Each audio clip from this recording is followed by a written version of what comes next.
Hey, hey, hey. Hey, little Deb. Good to see you. Yeah, I've kind of got a headache too today, sweetie.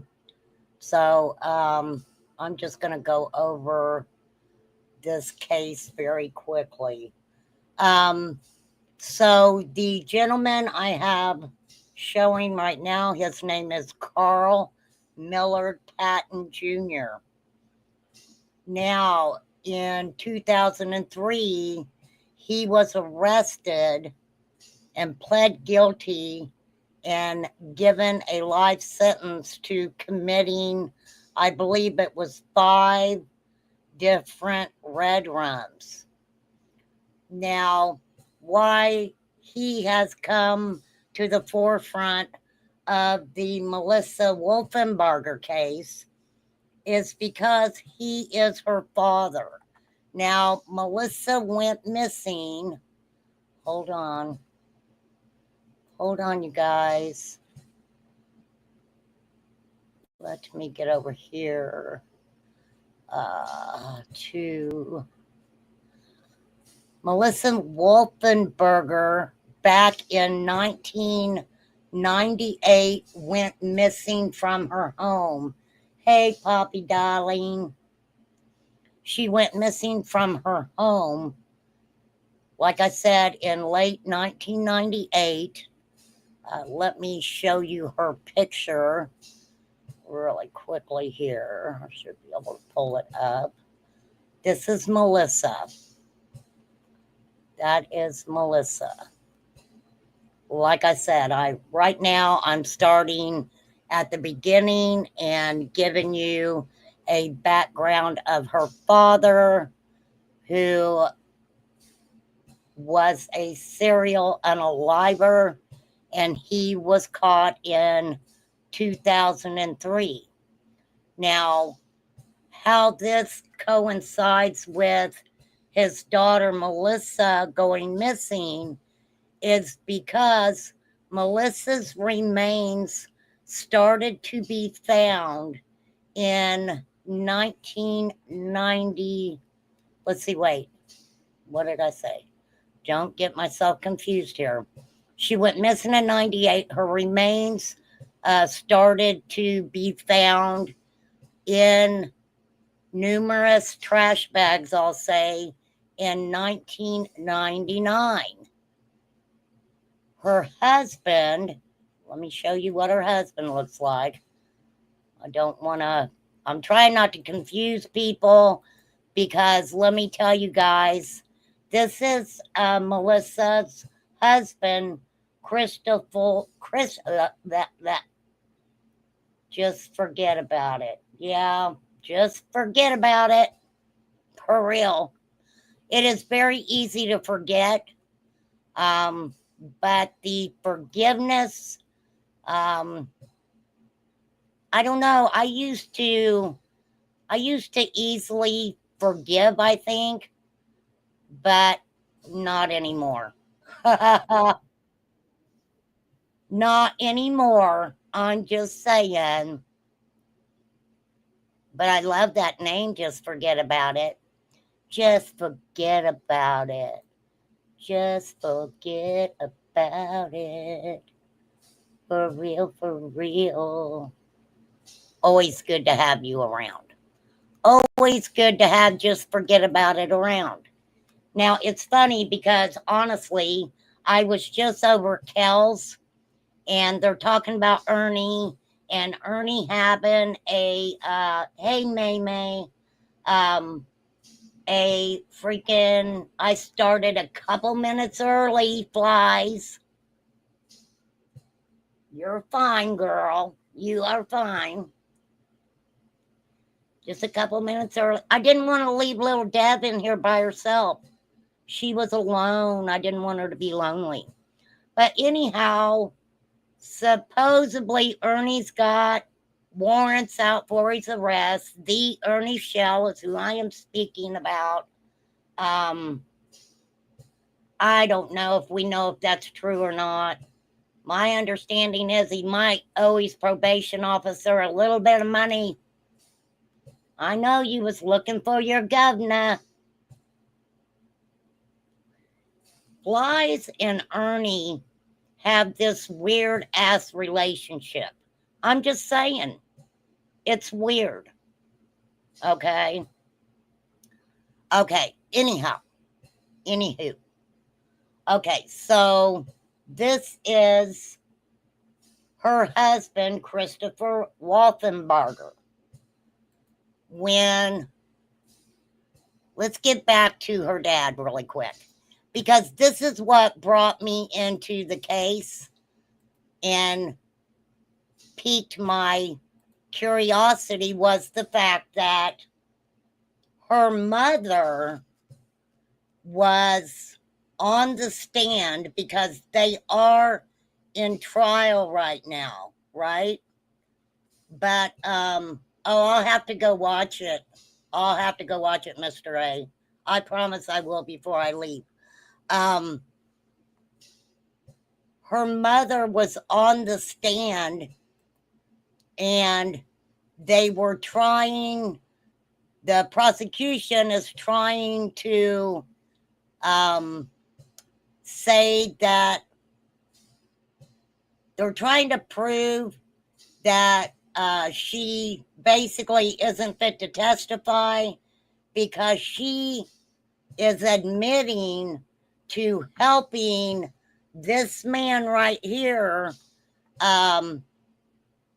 actually plan to unalive people and also help him dispose of the remains. But I don't want to get too ahead of myself. So let me tell you guys a little bit about Carl here, okay? Like I said, DNA testing in 2003. He was arrested for the red rums, pled guilty, given a life sentence. He is no longer alive. He passed away last year. So I'm not going to give you his big background or anything like that. I'm just going to let you guys know what has transpired. By early 2003, Patton and his wife moved to Locust Grove, where he worked as a roofer. On February 23rd of that year, he was arrested for the red rum of 31-year-old Liddy Matthew Evans, who had been unalived in 1977, December of 77. Now, DNA match linked him to that crime scenes. Minutes after he was arrested, his wife, Norma Patton, told the officer she was willing to testify against her husband in exchange for immunity from prosecution. So that is what she did. She testified against him. She told law enforcement, what her roles in some of these deaths, how it took place.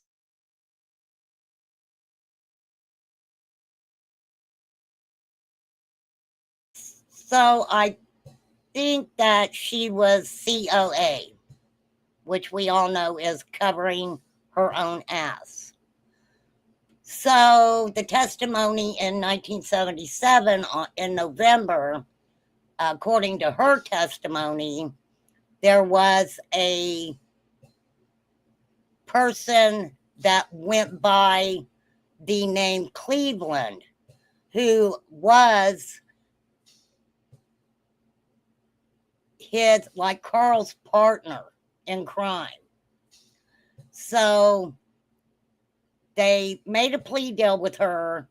They dropped all the accessory to murder charges. In exchange, she revealed that her husband, Carl, and a friend of his who was a firefighter, Joe Cleveland, were responsible for several unalivings dating back to late 1977.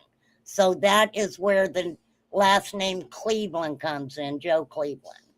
So she testified that November 12, 77, Carl and Cleveland shot and unalived the former's uncle, 45-year-old Fred Wyatt, as well as Wyatt's roommate, 45-year-old Betty Jo Eflin. A month later, he told his wife that he suspected that Joe Cleveland had told mutual acquaintances about the unalivings, and he wanted to get rid of him. So we've got a guy that hooked up with another guy. They unalived a couple people, and now Carl's feeling some sort of way. Has he snitched? Has he talked about him? And he decided that he wanted to get rid of him. So December 17th, Carl lured Joe Cleveland and his roommate Liddy Evans to their home, where he shot and unalived both with a shotgun. The couple, Carl and his wife, Norma, basically, and I'll say trigger warning, dragged their remains out of the house, put them in a van. Norma did the washing of the van, trying to clean up the crime scene and destroyed other incriminating evidence. They wrapped these remains in a sleeping bag and dumped them into the Flint River.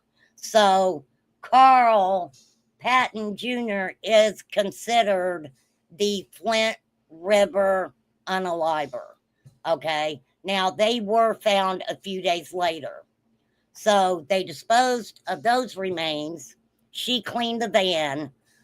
Carl burned several pieces of furniture that had stains on them and other items in the backyard. Now, the couple were questioned about the Cleveland Evans unalivings in late 1977, and Carl was even considered a suspect after stains matching Evans' blood were found in the trunk of his car, but he was not charged due to lack of evidence. Now, he remained a suspect, and after the cold case was reopened and the DNA was tested in 2002, it came back with a positive match. Okay, so we definitely know right there is 4 people who were unalived. So in his first trial in 2003, he was charged with the unaliving of Fred Wyatt, Betty Jo Eplin. Norma served as the prosecution's key witness. Now, why I'm letting you guys know this, you may not care. Hey, Freeside, and it may be boring to some, but I'm just trying to fill you in on the backstory. So when I talk about Melissa Wolfenbarger's mother getting on that stand to testify about what she knew about Melissa's husband, Christopher, who was charged 25 years later with her unaliving, it is the prosecution saying, look at the things that you have done. So, they're trying to definitely, well, I'm sorry, it would be the defense. I'm sorry. Free side. So it would be the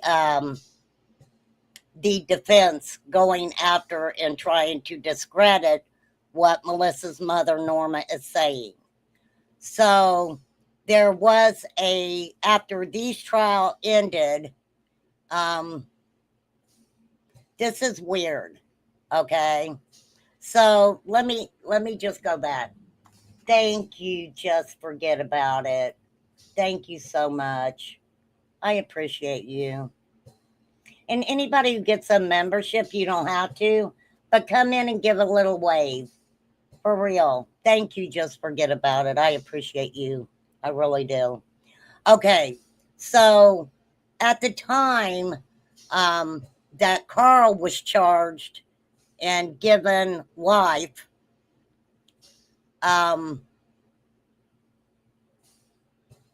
Norma Patton claimed that Carl had been hired to unalive Fred Wyatt, which Carl was, see, it got confusing for me. So,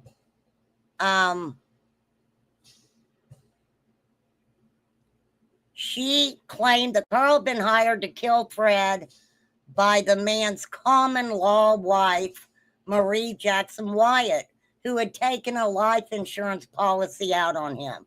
So she's saying to them that this common law wife of Fred Wyatt hired Carl to, take him out because of a life insurance policy, because he was cheating on her with Betty Jo Eflin. So when they unalived Fred, they also unalived Betty Jo Eflin. So she claimed Marie wanted to be done because her husband was cheating on her with Eflin, promising to pay Carl $15,000 in exchange. Carl agreed. Together with Cleveland, the pair unalived them both. They dumped Fred's body into the river. No, they dumped Eflin's body into Flint River, while Fred's body was placed in his car and left on the railroad tracks. The car was eventually hit by a moving train, making it seem like he was unalived in a train accident. Wow, that's weird, right? I wonder how many other red rummers have thought about that. Okay, so she pleaded guilty to all charges, claiming, no, wait.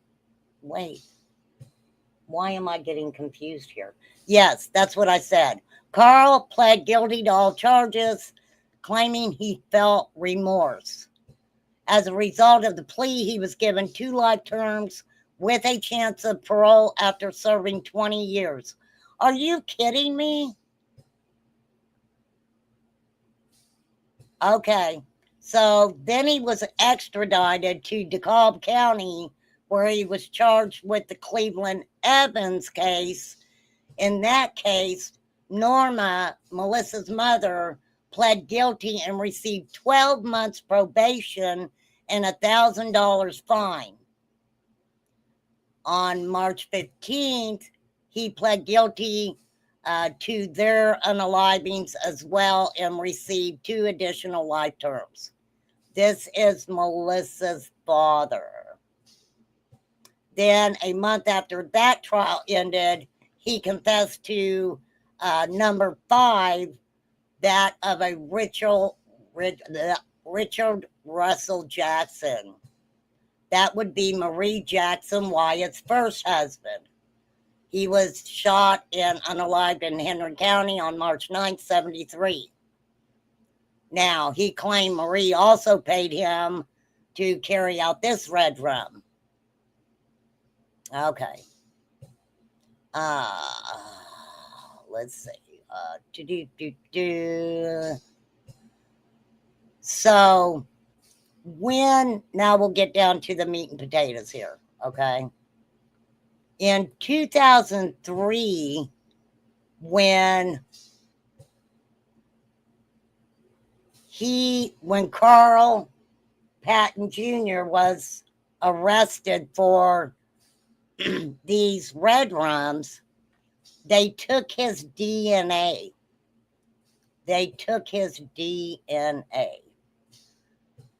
So now let me get over to that part of it. And so there is Carl.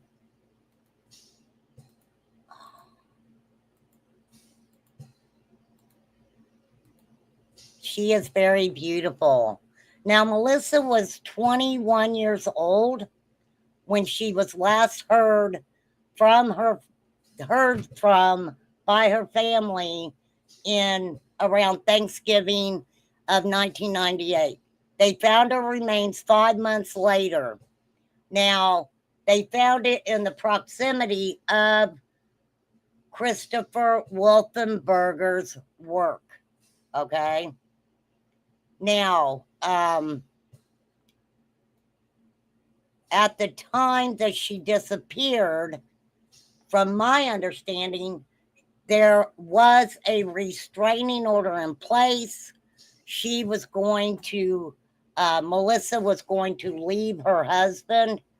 Let me show you what he looks like as of today.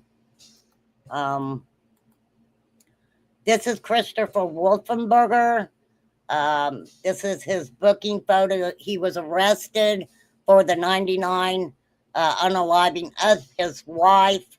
When law enforcement went to serve the warrant on him, they found him hiding behind a dryer in the home. I don't want to leave his picture up there. I want to put Melissa's picture back up there. What a beauty. She's beautiful. Okay, so let's see if we can kind of,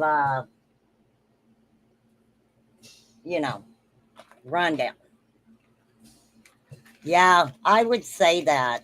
My question was, and we can get into the trial if you guys want to. I don't mind showing a trial if other people are interested in it. I know some people don't like to sit and listen through the trial.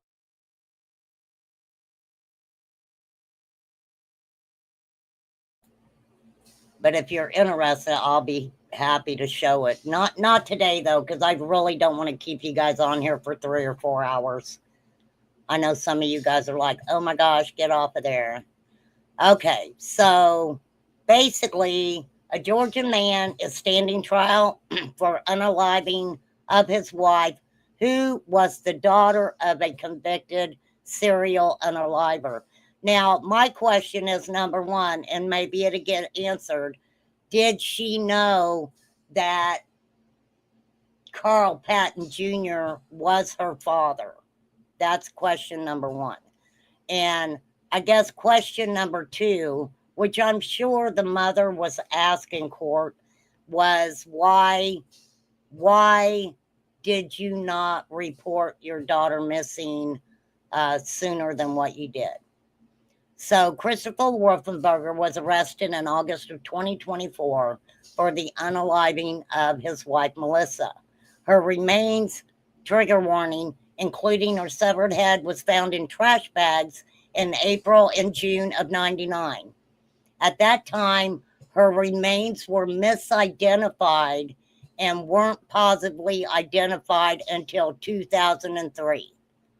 In 2003, like I said, her father was arrested, and they, of course, put his DNA into the system for the purpose of, if any other crimes had been committed, of course, they want to see if these people, if there's a DNA hit on anything. So at the time, Christopher Wolfenbarger, her husband, had claimed that she left on her own accord and never returned. He told investigators he never reported her missing because he assumed she had moved on with her life. Don't forget, she had filed for a temporary restraining order in July of 98. She did intend on leaving him. So, that's pretty interesting in itself, because she did have the restraining order. So him saying to law enforcement, she intended to leave me, she was leaving me anyway. I guess why would they question it anymore? Now, when they announced his arrest, they said he was always a person of interest, but they did not detail what led to his arrest decades later. Now, court documents stated that her remains were found directly across the street from where Christopher worked at the time. Wow, this is just crazy. So you have to go back and there's a lot of different things going on here. You talk about the DV, intimate partner violence,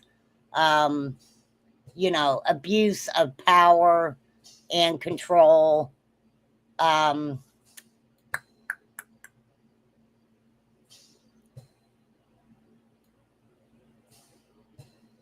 Okay, hold on.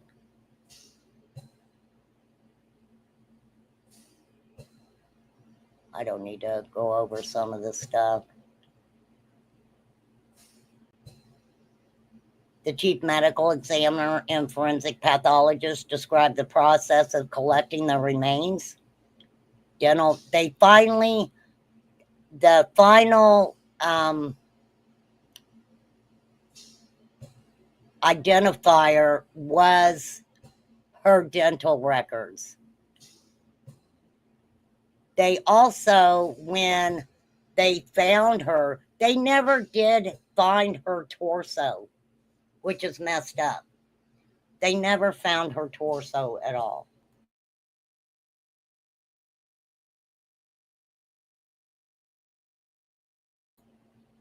But there was DV. It was testified to in court. So when they found her remains, they were in plastic bags. Plastic bags were found near the remains. There was no insect activity on the skull. So they did have a lot of challenges, with identifying these things. And this is one thing. Hey, Bomba Cat, oh, you got a membership? That's so cool. Thank you again. Just forget about it. That's so awesome. Thank you so much. I'm glad you got one, Bomba Cat. For real.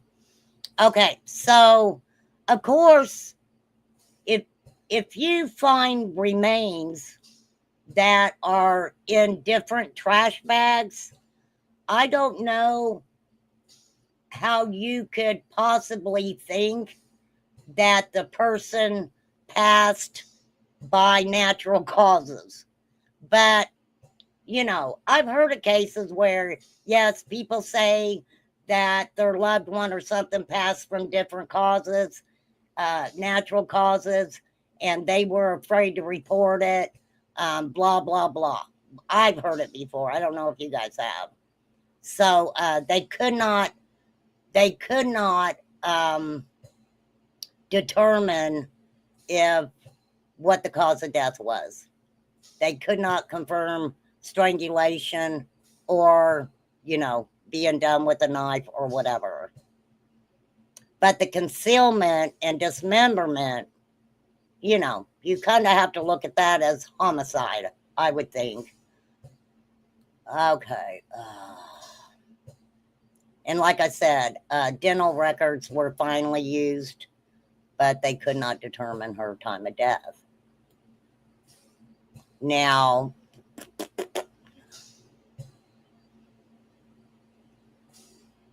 in 2000 is when a retired detective became involved with the case. They discussed all kinds of things. I'm not going to get into exactly what every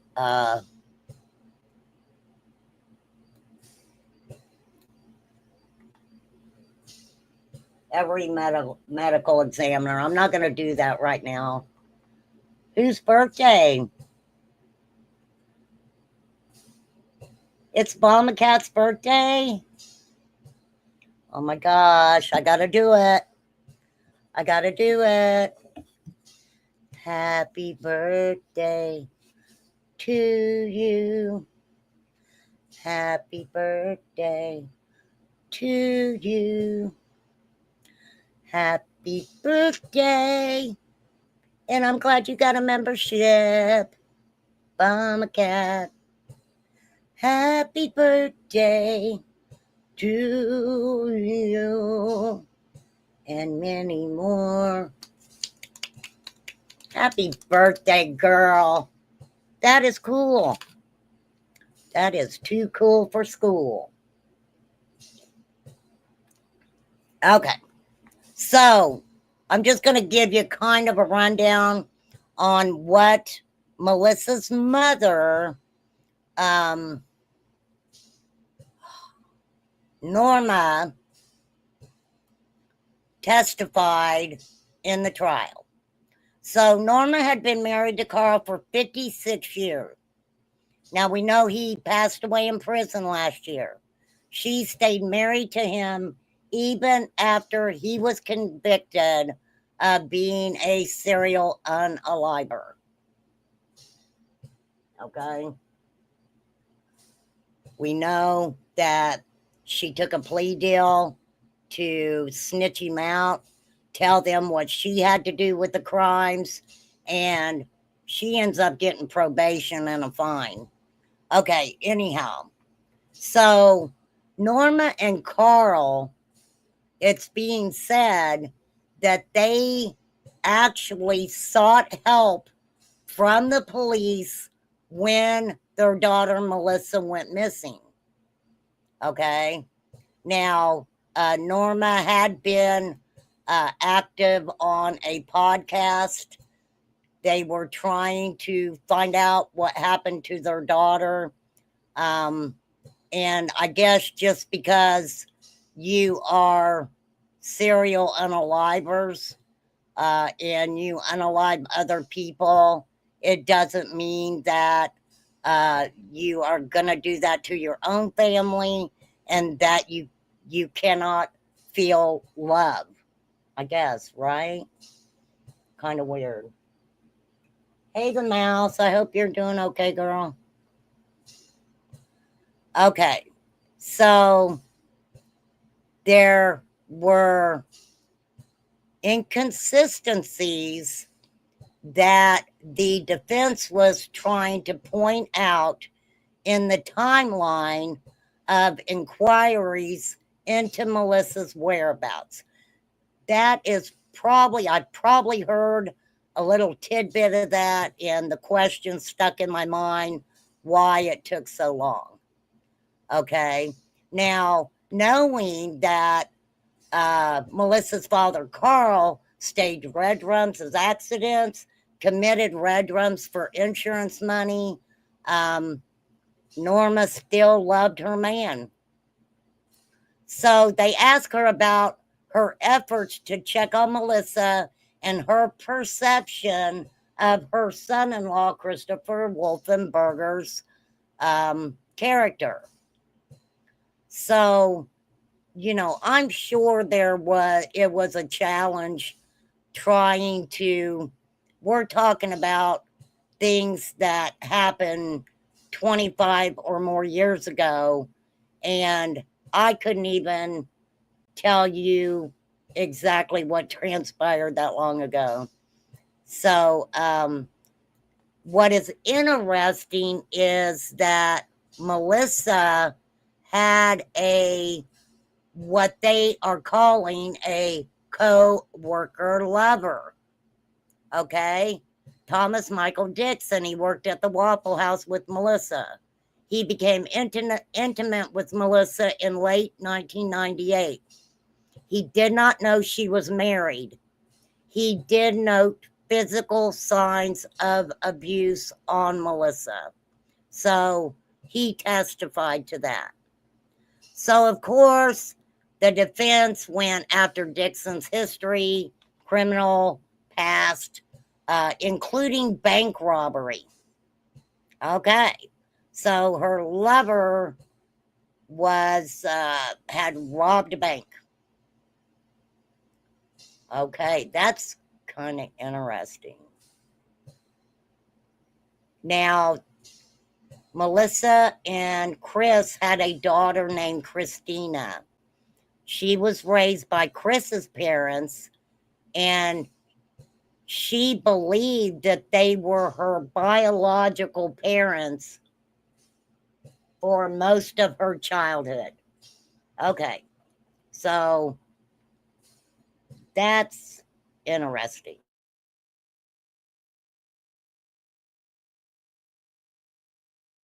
Okay, so Melissa and Chris's daughter believed that Chris's parents were her parents throughout most of her childhood.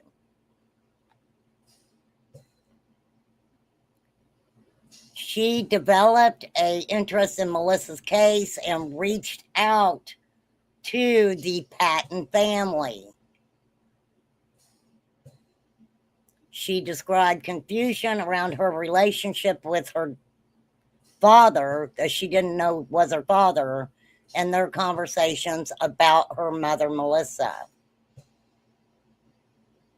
Okay.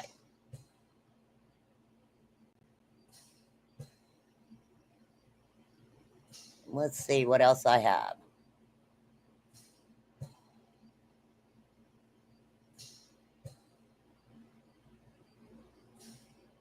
Now, Christopher Wolfenbarger, at the time when Melissa went missing, he actually worked for a company called Action Glass and Mirrors. He was terminated from the job after a company van accident. At the time, his old boss couldn't recall if it was borrowed, if a saw was borrowed or not. But he could, employees could borrow tools, is basically what they were trying to get to. That Christopher Wolfenbarger at that time would have absolutely have access to saws and different things like that. So there was a former office manager of the Action Glass and Mirrors. She testified that she worked along with her husband, Ronald. They knew Wolfenbarger during his brief employment. She testified that she recalled Wolfenbarger borrowing a saw, and it was never returned. That is what she's saying. So she is placing him with having a saw. There was also a former neighbor who lived across the street that testified she heard loud arguments from the home and noticed at one time a bruise under Melissa's eye. Now, also the neighbor stated that Christopher said that his wife was leaving him when he was asked where his wife was. Now, an Atlanta police officer testified that he responded to a July 98 DV call involving Melissa, where he documented bruising on her leg and abrasions on her arm, which he described as minor.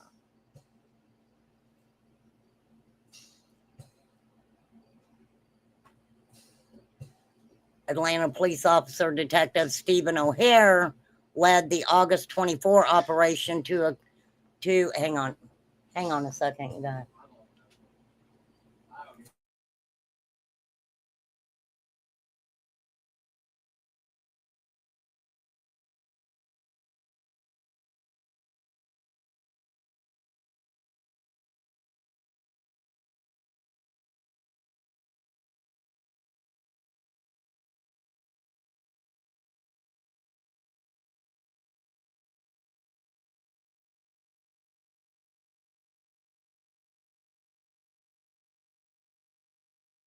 Thank you. Okay, let me see where I was at. Detective Stephen O'Hare led the August 2024 operation to arrest Christopher along with the U.S. Marshals. They actually used cell phone GPS to locate him. He was in his residence. He was found hiding behind a wine rack in the garage. He was uncooperative, but appeared physically healthy. Okay. So he did not, even after all these years, want to be arrested. Now, that is kind of wild. Norma, Melissa's mother, testified that Melissa met Christopher in high school. They frequently ran away to be together, and she became pregnant as a freshman. Norma recounted an incident where she saw abrasions on Melissa's backside, allegedly from being dragged down a sidewalk. She said she last saw Melissa in November of 98 and became concerned when she stopped calling after Christmas. So that is when they started becoming concerned, when she had not been heard of, and especially around the holidays. That's kind of weird.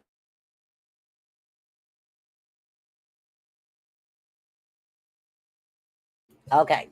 I'm trying to get through it because I know you guys want to go and hear all the juicy stuff. I know you do. Okay, so Norma said they searched for her daughter in 99 and learned in 2003 that her remains had been identified near Christopher's place of work, prior place of work.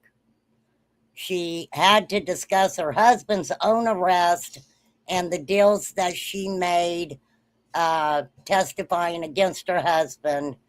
Yeah. So sad. So as of December 98, Melissa hadn't been heard from. And like I said, in 2003, after her father was arrested on multiple red rooms, is when they realized that they had Melissa, they had, Melissa's remains for many, many, many years. Now, prosecutors allege that Christopher was abusive, removed her belongings after she disappeared, and made incriminating statements to his daughter. That's kind of crazy. Now, the defense attorneys are trying to say that Melissa's passing is unrelated to Christopher, and told the jury that the state's case was built on circumstantial evidence with gaping holes. They pointed to other suspects, including her father. Okay, so I kind of already seen that coming because her father is a serial red rummer. So, and he is no longer alive, but they suggested that Melissa's mom, Norma Patton, was trying to implicate Christopher because at the time she was trying to help her husband's chances of parole, which I don't know how they would have given him parole. But it was testified that they found a human, basically trigger warning, head lying in the street. George McEachern, I can't say his name, found it while he was walking home from the bank in 1999. He called 911, said that he noticed buzzards flying overhead, and told them that there could be more remains nearby. At the time when law enforcement responded to the scene, he saw the decomposing head, plastic bags, and a stray dog. Weeks later, cadaver dogs located more remains, hands and feet, inside double-bagged black plastic bags.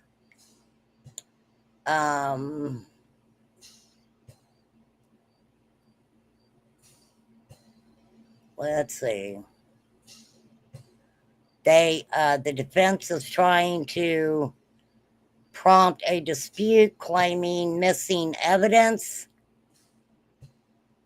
because there was a alleged VHS footage of a dog dragging the bag with the skull. So the judge said disregard the dog video testimony, is basically what he said.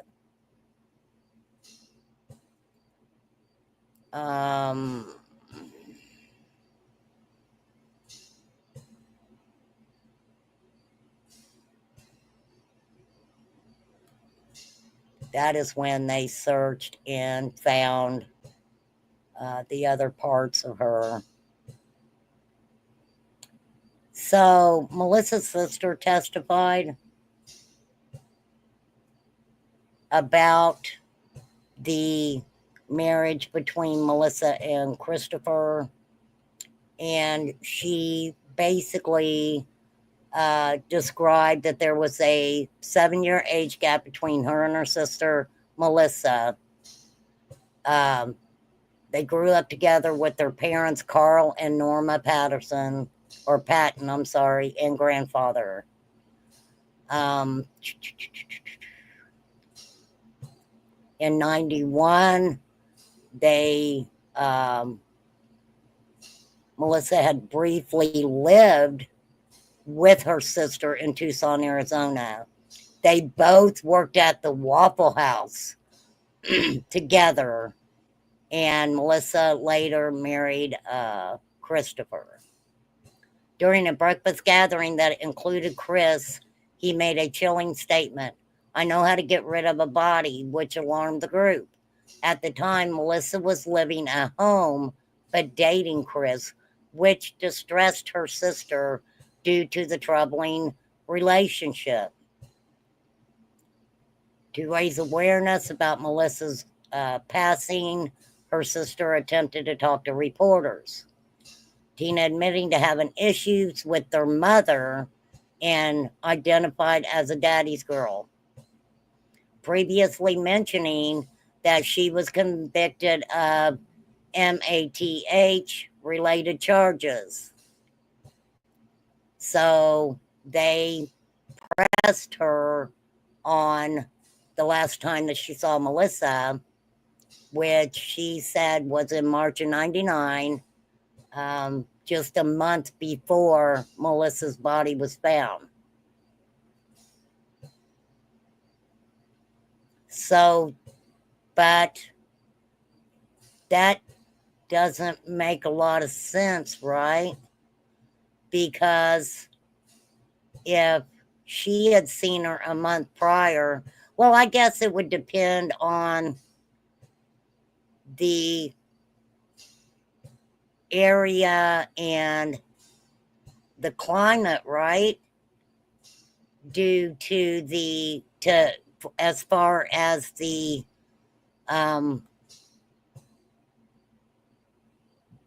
decomp.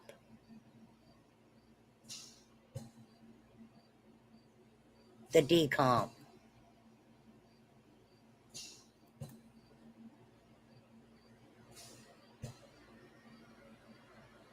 But they're saying that Melissa's sister Tina contacted law enforcement in 2015 about Melissa's disappearance and learned of her death in 2003, shortly after the father was arrested. That is crazy. That is crazy. All right. I thought that was kind of just interesting. Thank you, Poppy. Thank you, Flies. Thank you. Just forget about it. Forget about it. Some shit you do have to forget about. You know, it's not worth it to sit and dwell on shit. I'm just saying. But, you know, I know they're talking about Ernie and they're showing an email or something about. Oh, Lord. Hang on. Sorry.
Okay, sorry.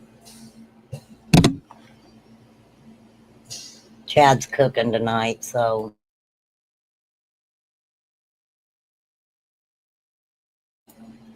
He wants some collard greens. He loves collard greens. I don't like them, but he likes them. So, anyhow, Ernie is supposed to have a warrant out or something, but he just got out of jail. So, why? I don't understand why he'd have a warrant. But I was trying to pay attention. I really was. My mind just goes in 1,000 freaking different directions.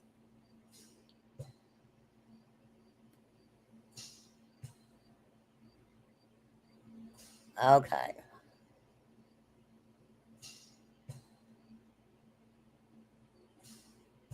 Now, Norma testified that she didn't go to Atlanta because she didn't want to go by herself when she could not locate or contact her daughter. So that the defense says that she waited for months before she actually checked on her. So, but this is what she said about what she did for her husband. So, Carl Patton Jr. admitted to unaliving 5 people throughout the 70s. He passed away in 2024 in prison. So Norma told the court that her husband, who became known as the Flint River serial unaliver, was convicted after she took a plea deal for immunity in exchange for testifying against him. Right? She stated, I helped him dispose of the bodies. They said, so you were involved? She said yes. She told the court she overheard her husband planning several of the 5 red rooms and even had a hand in the planning of 2 of them. She said she never considered leaving him and that she loved him, even though she knew what he was doing. So they were trying to discredit Norma's testimony against her ex-son-in-law. It would be Christopher.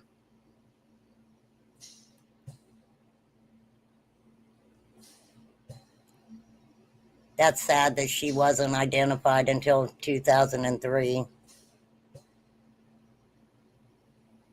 Yeah, that's pretty wild.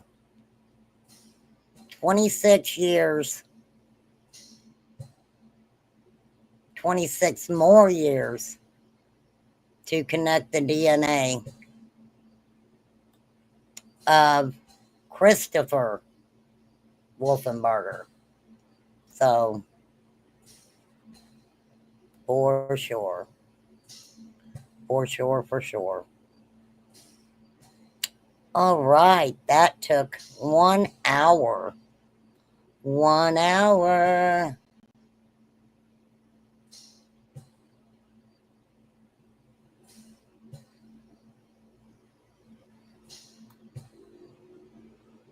I've been following a lot of different things. I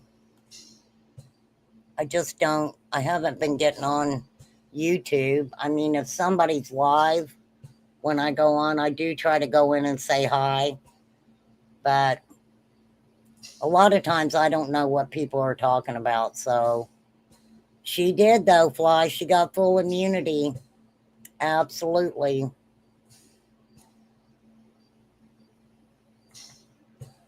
I mean, the first two that Carl went to trial for, he didn't get very much time.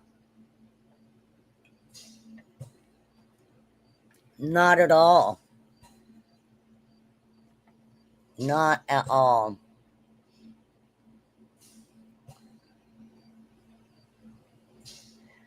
So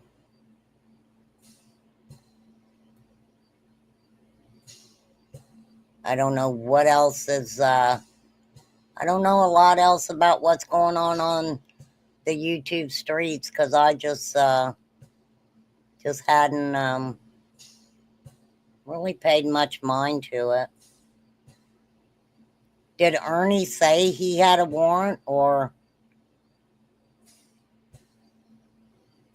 was it just paperwork saying that? I don't know. Because I would think that he would have to be going to see his probation officer anyway. So, well, some of the cases I've covered over here, the plea deals are crazy. Just craziness. It doesn't make a lot of sense why that would even transpire. Pretty sad. So, Court TV has it on their channel right now. And like I said, I don't mind showing it if you want to see it. I'm not going to do it on this live.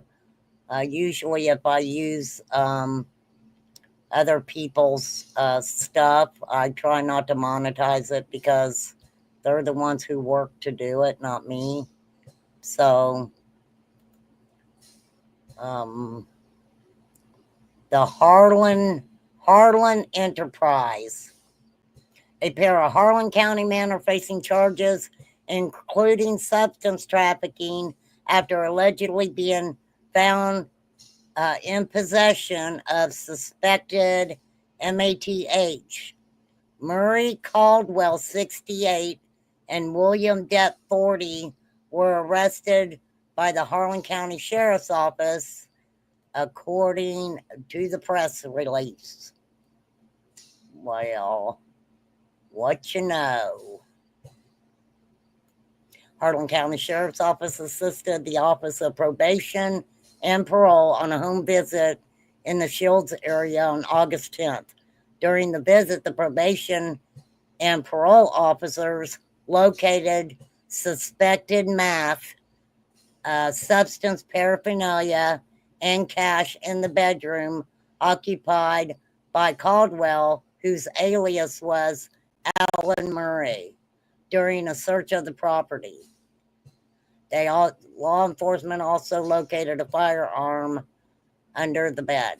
My question is, when you're on probation, can they come? They can come to your house and check in your house, right? For sure.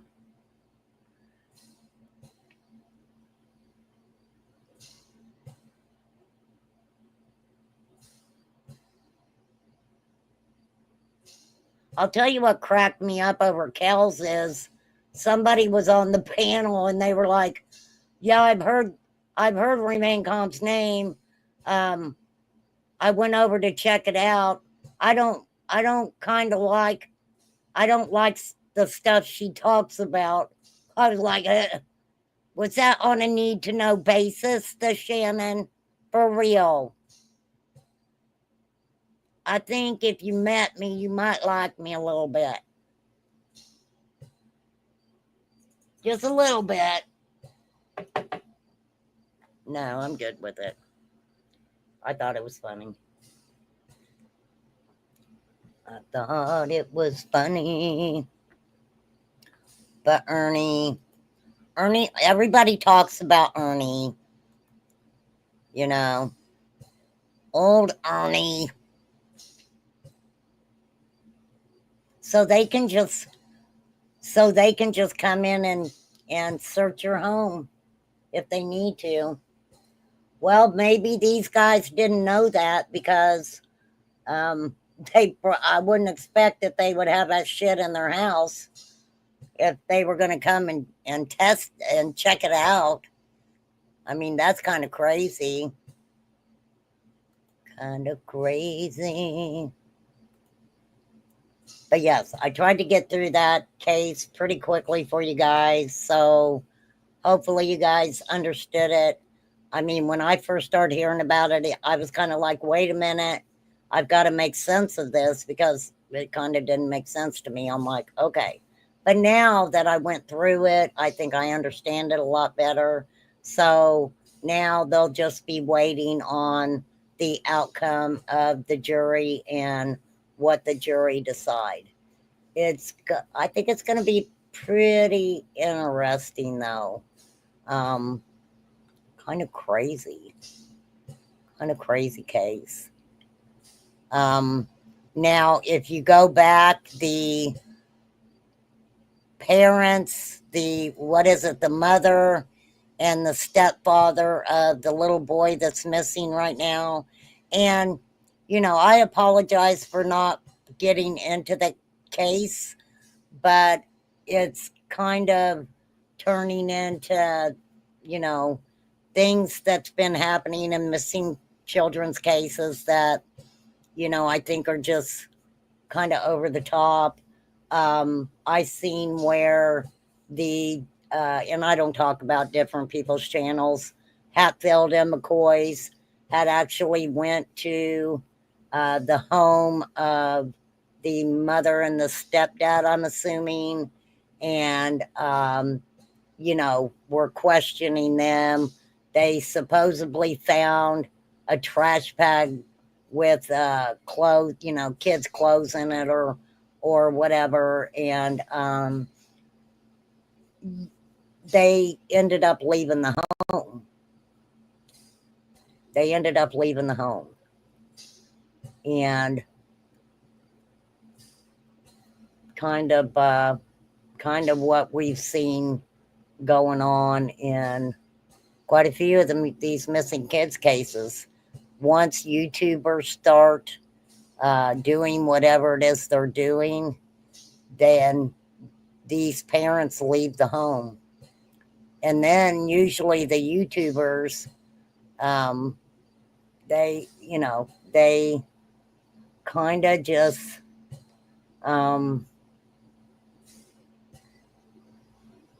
make it impossible. I wouldn't feel comfortable. I wouldn't feel comfortable. Somebody said he went to his probation officer yesterday. Well, I mean,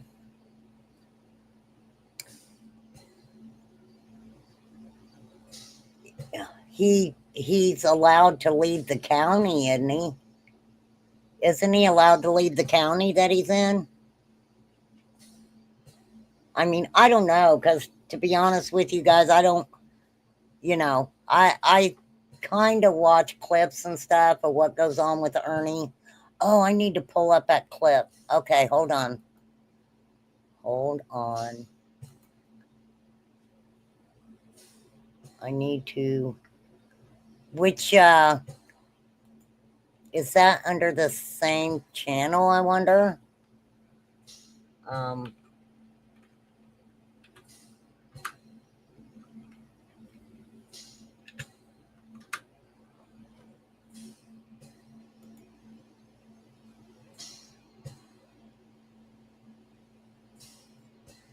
Wait, I know that I'm subbed. Does it, when you change your name, it doesn't change the name of your channel, does it? Because I know I'm subbed to Mr. A. Can you drop me the link? Can you drop me the link again so I can pull it up?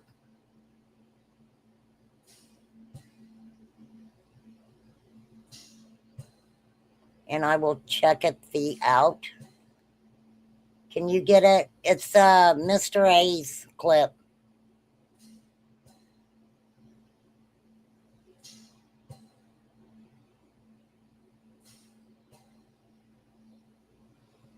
I've subbed to so many different people. I love podcasts, though. Podcasts interesting. I got a comment from someone also, but I'm not. I appreciate when people come into my comments and they say thank you, but I don't know what they're thanking me for. So I always feel like a little uncomfortable, but it's the Tegan Osmond channel. Whatever you're thanking me for, you're very welcome, my friend. I don't know. They can't leave the county. So what is everybody? I don't get it. I don't get it. Thank you, Flies. Let me grab that really quick here. Let me grab it.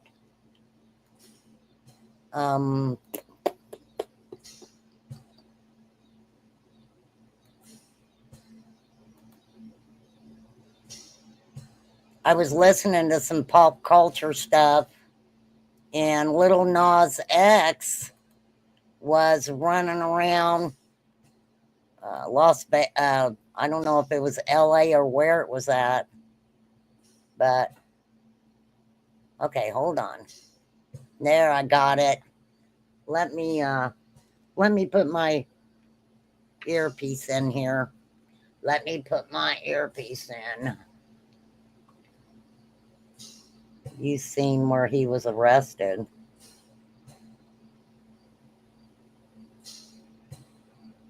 You seen where when? When are you talking about, Flies? Okay, let me share this. This is from somebody that I really like. And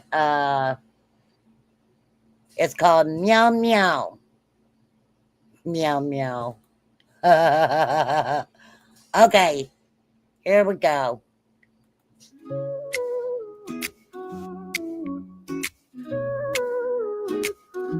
Miau, miau, miau, o gato tá no telhado, bigode afiado, olha só que danado. Gira, pula, sobe na janela, deita no sol e faz pose de novela. Miau, miau, miau, o gato é o chefão, reina. Find myself when I go into a chat and they're talking about things. For sure. But he's got his hands full. And then I seen a question that was real interesting because they were saying that who put that out? Did Lisa Kay put all of this out? Is she the one who put it all out? All right, we'll just kind of talk about that for a second, talk about whatever you guys want. And I know a lot of you people do not know who Little Nas X is. He is a singer, but he was arrested. He is very hard to describe. Little Nas X is. He did that song. What was it? Old Town Road with Who Is It Flies. I know you know your music. I'm going to take my trip through the Old Town Road. Billy Cyrus. Billy Ray. Isn't it Billy Ray? I'm not sure either. I've been in a totally different sector too. I actually watched a couple of the most beautiful foals being born. It was so cool. And the horse belonged to a little 16-year-old girl, and it started getting real antsy when it was going into labor, and she went out there with it, and it calmed down, and she let it come in with her, and, you know, it was freaking awesome. Okay, so Little Nas X, he was arrested, hospitalized for reported possible overdose while wandering LA streets in underwear. He wasn't naked, he had underwear on.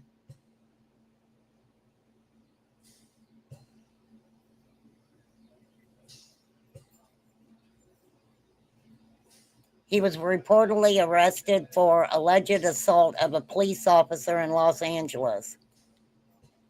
He had attended the 36th annual, is it GLAAD Media Awards at the Beverly Hilton on March 27, 2025. He was taken to the hospital for treatment and will go through the booking process once he's released. Police responded to reports of a man nude in the street. Well, he wasn't nude if he had his underwear on.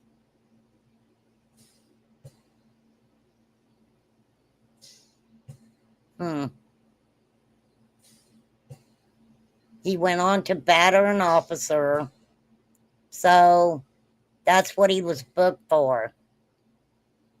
He was taken to the hospital. When they released him, they started the booking process.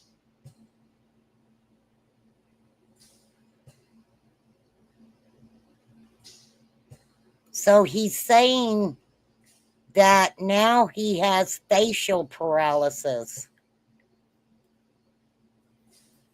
Old Town Road. That is the song Old Town Road he did with Billy Ray Cyrus. Multiple calls were made of a possible overdose.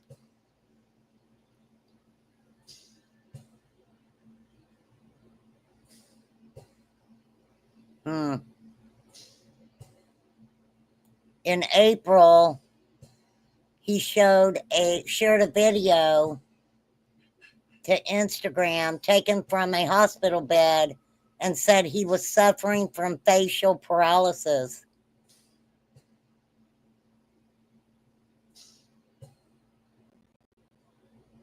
He says, he later told fans, "Guys, I'm okay. Stop being sad for me. Shake your ass for me instead. Sounds like something he would say.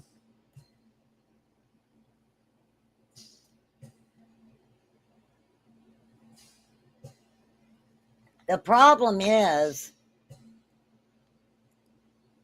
this young man went on to make videos where he was messing around with the devil.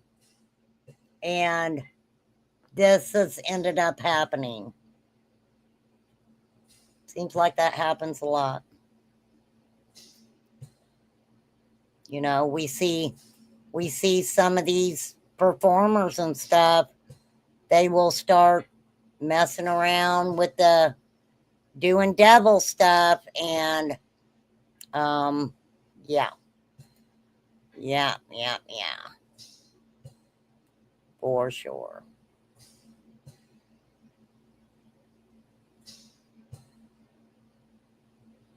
What is that?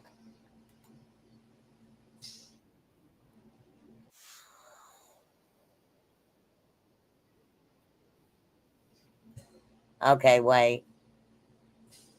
This is, let me play this link to John's. Here we go, John.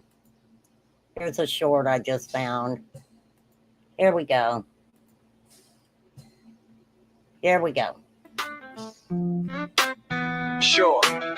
Here's a short, heartfelt song about a sweet woman named Izzy who loves cats. The little town where the sun shines bright lives a lovely girl, and her smile's a light. Her name is Izzy, with a heart so grand. In her cozy home, she has a furry band. Oh, Izzy, sweet Izzy, with a heart like gold. Every cat that you nurture, every story you've told. Why? With a chance. Number one, where is your merch? Why? What? What do you mean stop it? Stop what? Was that not it? That was his short, wasn't it? What am I stopping? What did I do now? Inquiring minds want to know. Was I... What?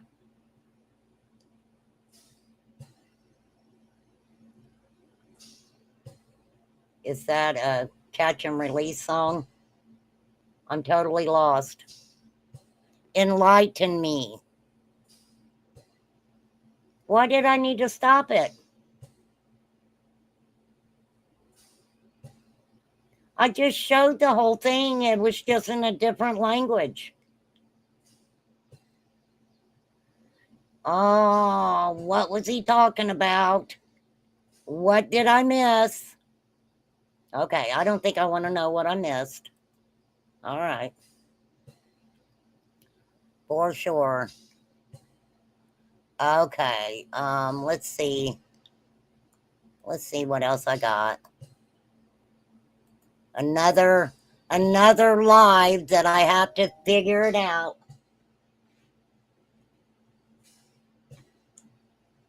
Hang on.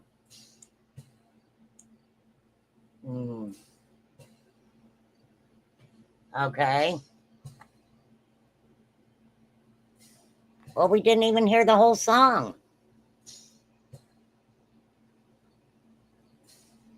Okay. All right, whatever. Okay, let me find one more story here.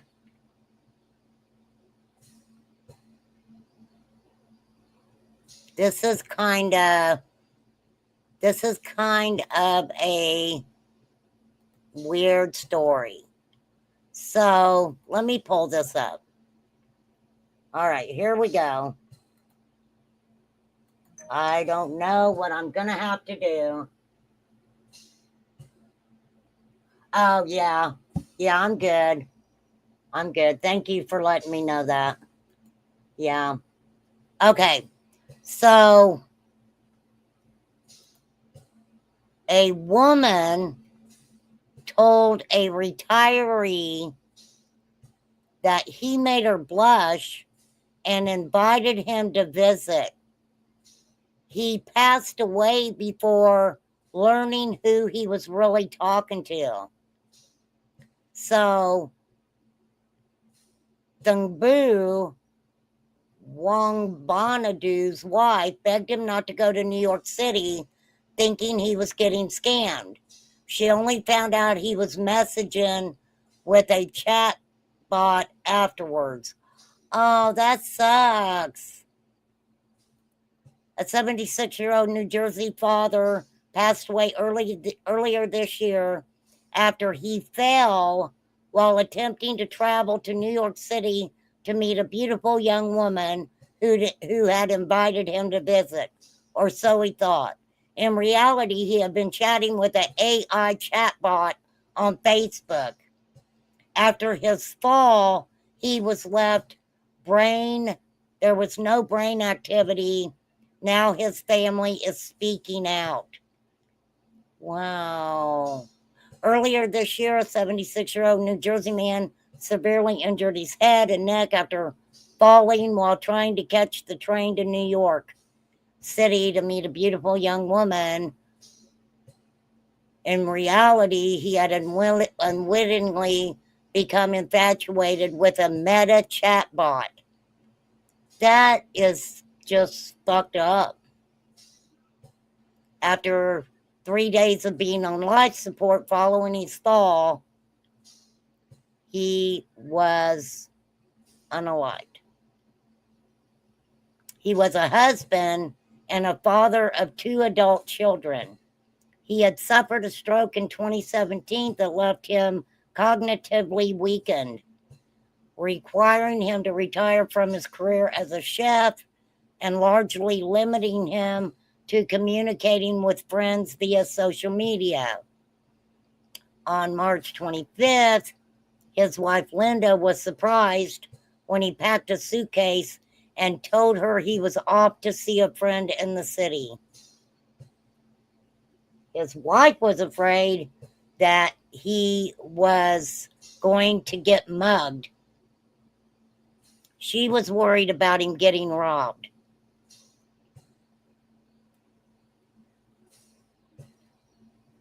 So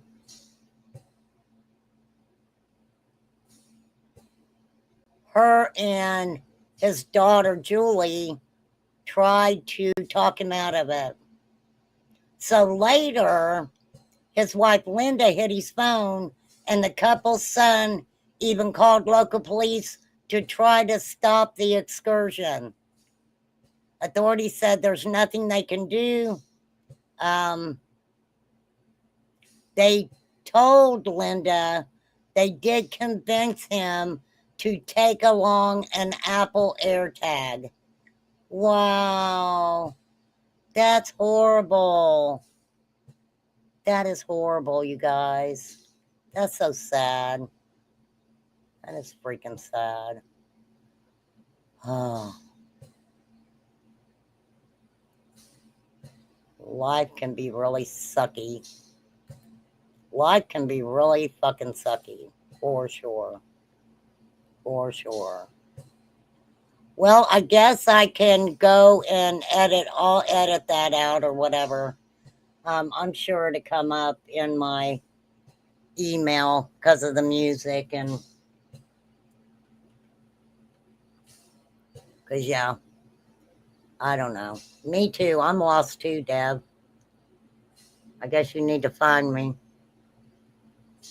You need to come and find me because for sure. But no, I didn't want to keep you guys on here very long. I wanted to go over that. Now, I don't mind going over the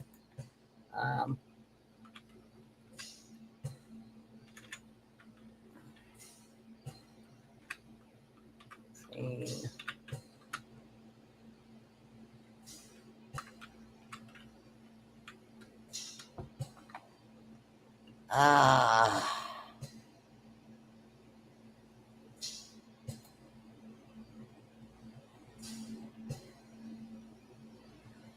Now, I do know that one of the cases, Noel Alvarez, vanished on March 25th, 2023. He was 6 years old. His mother is accused of capital red rum and fled to India. Now she's been captured. I will cover this case. I will try to get it together, maybe for tomorrow. But I want to let you guys know I am not going to be on social media all weekend. I believe tomorrow's Friday, right? Yes, tomorrow is Friday. So I probably will come on and talk a little bit of this about this case, with the mother actually being captured. That is going to be very interesting. Okay, so we definitely will be talking about that. Also, I will probably be on, I'm going to be on my computer because I got things to do. I've got stuff to write out and I got a lot of things I need to take care of. But I definitely will be, I'll be around and I'll try to pop in and say, and hang on a minute, in some of the chats if I get a chance. So, you know, I don't go into a lot of chats, but I do like to go in and say hi. I just don't, you know, if I can go into a chat and say hi to people, it doesn't mean that if they're talking about someone or something like that, it doesn't mean, I don't know about other people, but it doesn't mean that I know what these people are talking about. A lot of these people that, you know, talk about things on YouTube, they have history with whoever they're talking about. So it may be a little bit of history that I do know about from, you know, watching it transpire on YouTube for a long time. It may be stuff that I don't know about. But I think people can go into chats and say hello to other people and, you know, not be attacked for it. I think everybody's got their own opinions. They can have their own opinions. You know, like I always say, the opinions of mine may not be the opinions of others. For sure. So I just have no desire to, you know, some of that shit is just stupid. For real. It doesn't make a lot of sense. But I ain't talking about you, Ernie. No, I'm not talking about you, Ernie. No way, mister. You got too much going on for me. I can't keep up with you, Ernie, at all. And I would, you know, and I don't know. I mean, I got my own opinion on him allegedly having a warrant, not having a warrant. It's specifying, you know, whatever it did in the email. I got to go back over to Kel's and try to see what I missed because I already had my live planned, so I couldn't hang out in there to see what was going on. Yes, Ernie is Ernie. Ernie is Ernie, for sure. For sure, for sure. So I hope he doesn't have a warrant. And I hope that, I don't know. I'm hope Ernie's doing okay, for real. For real. I do agree with a lot of people that say that, once he did go to jail, he looked really healthy when he got out. He really did. Now, I ain't looked at him lately because I'm sorry, Ernie, I don't watch you. I don't. Not, being mean, but no, I don't watch you. So, for sure. For sure, for sure. But I do love funny clips and stuff, so all right, just forget about it. Thank you again for gifting the 5 memberships. That really means a lot. We're gonna get back into, I miss having fun. I want to get back to that. You know, last I saw he was having a bad sinus problems. A lot of people are having bad sinus problems right now because the freaking weather is sucky. The weather is freaking sucky for sure. So I know that I don't know, I got those new glasses from the freaking eye doctor and I've been trying to wear them and I've ended up getting headaches from that. And yeah, I think I'm going to take the weekend and I'm just going to regroup. I'm going to, I'm going to go look for some good content that people are putting out and, maybe go over and commentate on a few things. So, but I'm going to be very picky about what I commentate on from now on. I definitely am going to really watch what I show on my channel that belongs to other creators. Because a lot of times you do get kind of stuck where if you show something, people are like, oh my God, you're taking so-and-so's side. I prefer not to take any side at all. I would very much rather do that than take anybody's side. So, but I'm the first to say, it's not because some of these people say things that I do not like. Okay? But nobody pays my fucking bills. I'm not their mama. I don't pay their bills. And it's not up to me to run around YouTube calling people out. The thing about it is, once you start doing that, that's all you do. And there are specific channels that is what they do. They call people out. And so me personally, I'd rather go watch somebody else that knows what they're doing when they're calling people out, like Tragedy Pimps Exposed, Circle Jerks, places like that. I would rather watch them, because they definitely show you exactly what they're talking about. So, I always did like Tragedy Pimps Exposed. For sure.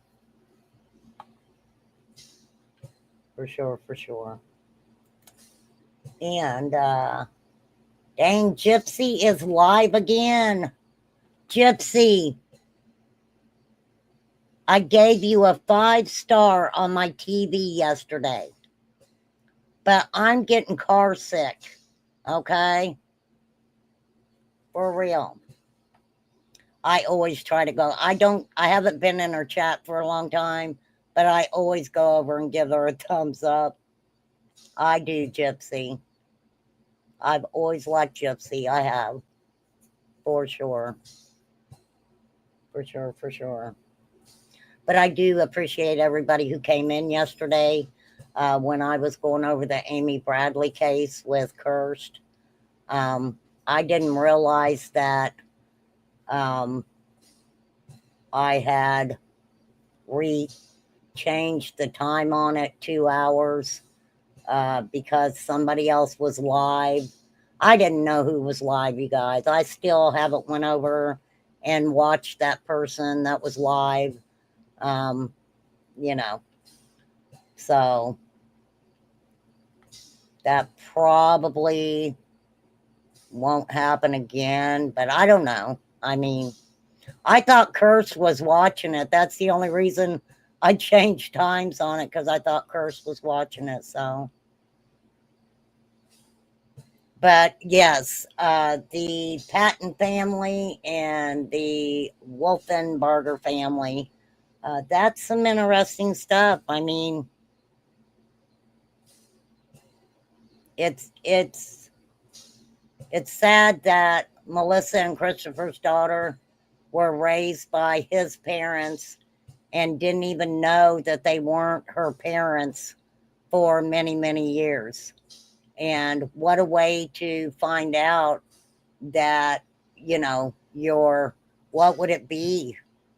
That would be, well, would that, were they telling her that her dad was her brother? I wonder how that worked. I wonder how that worked out. Huh. But if he testifies, if he does go up on the stand, I will absolutely play it for you guys and we'll go with it that way.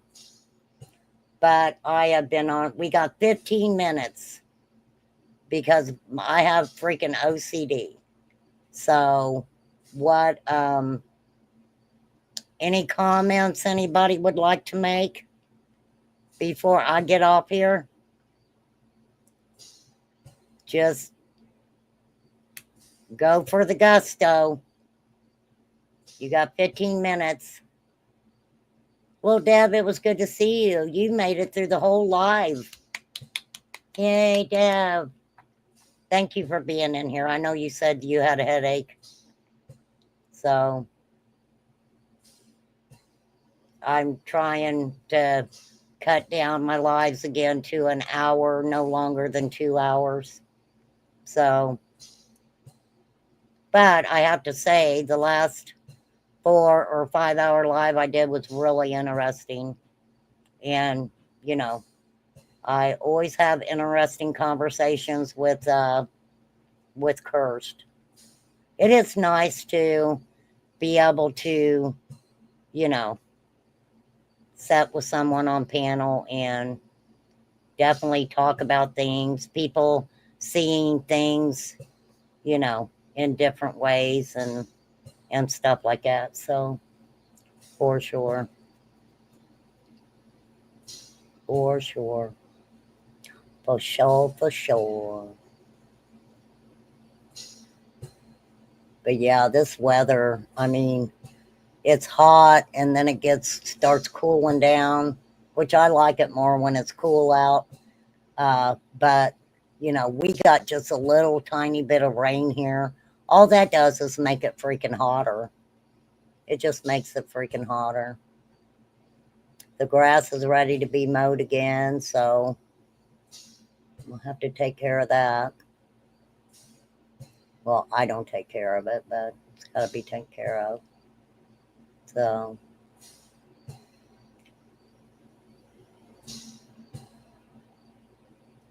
I don't know. Anything you guys want me to look into? Throw me an email about it. I don't mind looking into something. I really don't mind commenting on things. Like I said, that new channel that I don't know who she is, but her name is Tegan. I will drop your link next time, Tegan. I mean, you're probably not watching, so.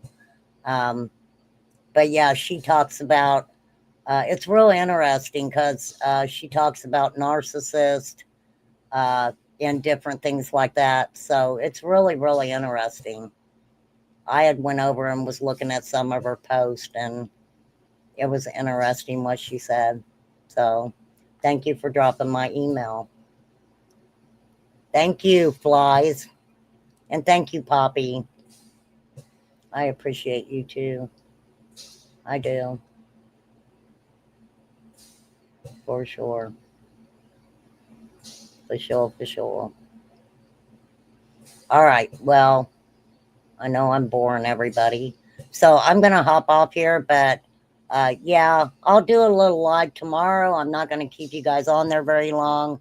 It's already 8:45 here. So I'll go ahead and hop off here. I'll try to do it a little bit earlier tomorrow since it's Friday. Heart to you too, Poppy. And but you guys never know what I'm going to end up talking about over here. Okay? So I may say that I'm going to talk about a specific case, and by the time I go live, I'll probably do it at 5 o'clock.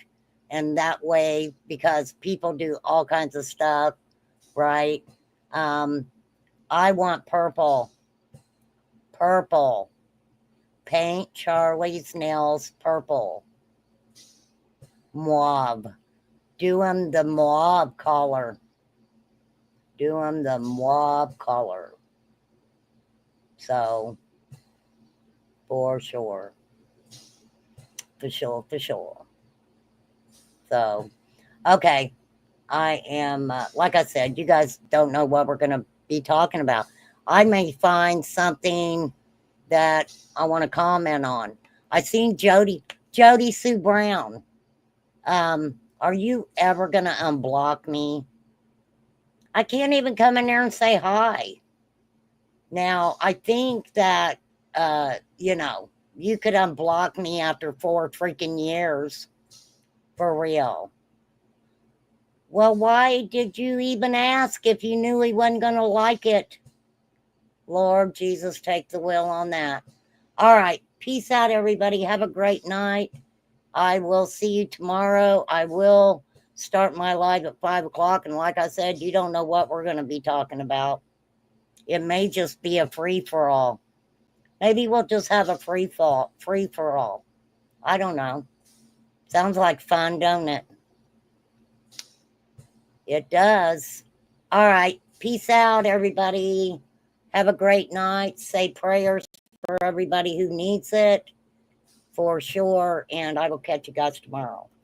Have a good one.